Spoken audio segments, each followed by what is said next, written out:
Depuis plus de 10 ans, la saga insaisissable intrigue, fascine et divise.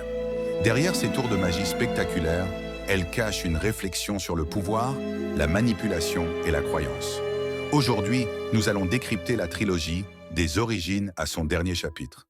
Tout commence en 2013. 4 magiciens aux talents différents sont réunis par une main invisible.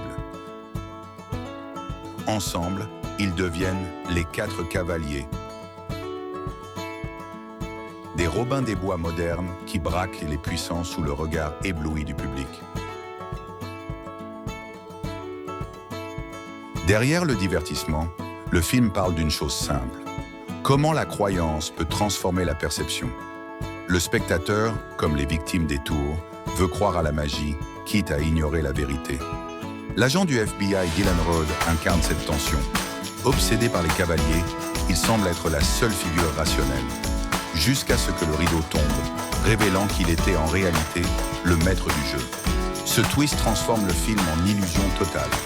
Même nous, aux spectateurs, avons été manipulés. Insaisissable devient alors une métaphore du cinéma lui-même, un art de la tromperie consentie. Louis Leterrier, le réalisateur, conçoit la mise en scène comme un tour de magie. Montage rapide, mouvement de caméra fluide et un récit pensé comme un spectacle. L'illusion est partout.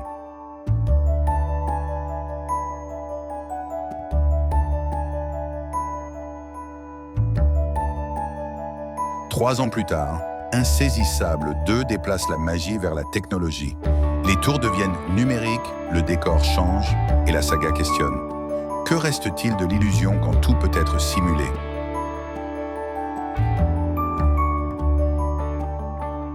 Le ton est plus léger, mais le message, plus inquiétant.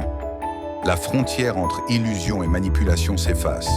La magie n'est plus un art de l'émerveillement, mais un outil de contrôle. Walter Mabry, jeune milliardaire de la tech, incarne ce pouvoir nouveau. Là où le premier film dénonçait la corruption financière, le second met en scène la domination par la donnée et la surveillance. Mais Insaisissable 2 perd une partie du mystère du premier volet. En cherchant à tout expliquer, il oublie parfois que la magie vit dans l'ombre et l'invisible. Pourtant, un fil rouge demeure. L'Huile, cette organisation mythique qui recrute et observe les magiciens. Symbole de foi, mais aussi de pouvoir. Dans Insaisissable 3, ce mythe devient central.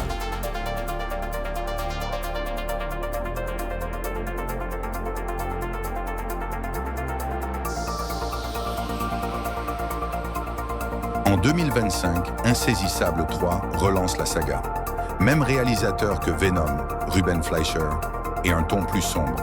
Les cavaliers reviennent, mais le monde a changé. Dylan Rhodes est désormais un fugitif. L'homme qui tirait les ficelles devient victime de ses propres tours. Il cherche à reformer son équipe pour affronter une menace plus insaisissable encore.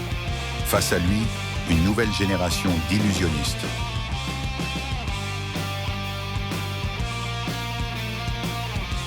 Des artistes qui ne manipulent plus les cartes, mais les algorithmes. L'illusion passe désormais par la technologie. Le film pose alors une question cruciale. Si tout peut être truqué, que devient la vérité? Insaisissable 3 explore la magie comme une arme dans une ère de désinformation. Là où le premier film valorisait la foi du public, le troisième met en scène sa perte. Croire devient dangereux, et la magie, autrefois libératrice, se transforme en outil de domination. Atlas, Merritt, Jack et Henley sont désormais des légendes fatiguées. Leurs illusions ont façonné une génération, mais les ont aussi piégées. L'œil, jadis protecteur, semble désormais les contrôler. Le film joue alors une carte plus métaphysique. Et si la magie n'était qu'une métaphore du pouvoir de croire? Une foi qui, mal utilisée, se transforme en mensonge collectif. Insaisissable 3 boucle la trilogie en miroir. Le premier film célébrait la magie, le second la modernisait, le troisième la questionne. Ensemble, ils racontent une décennie de désillusion. Tout est dans le ton. La lumière plus terne, la mise en scène plus lente, la musique moins triomphale. Comme si la magie avait perdu son éclat, emportée par la vérité du monde moderne. Ruben Fleischer décrit le film comme une illusion inversée. Au lieu de cacher la vérité, les cavaliers devront l'affronter. une approche plus intime, presque philosophique.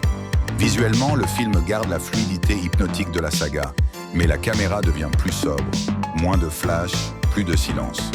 La mise en scène se concentre sur les visages, pas les effets. Les cavaliers réapparaissent une dernière fois, unis non plus pour tromper, mais pour comprendre.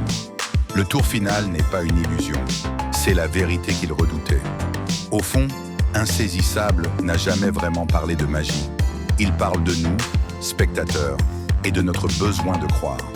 Croire aux histoires, aux miracles, aux illusions, même quand elles nous trompent. Et si finalement le plus grand tour des Insaisissables, c'était d'avoir fait croire qu'il s'agissait d'un film de braquage, alors qu'il s'agissait d'un film sur la croyance elle-même. Merci d'avoir regardé cette analyse. Si la magie vous a échappé, c'est qu'elle a réussi son tour.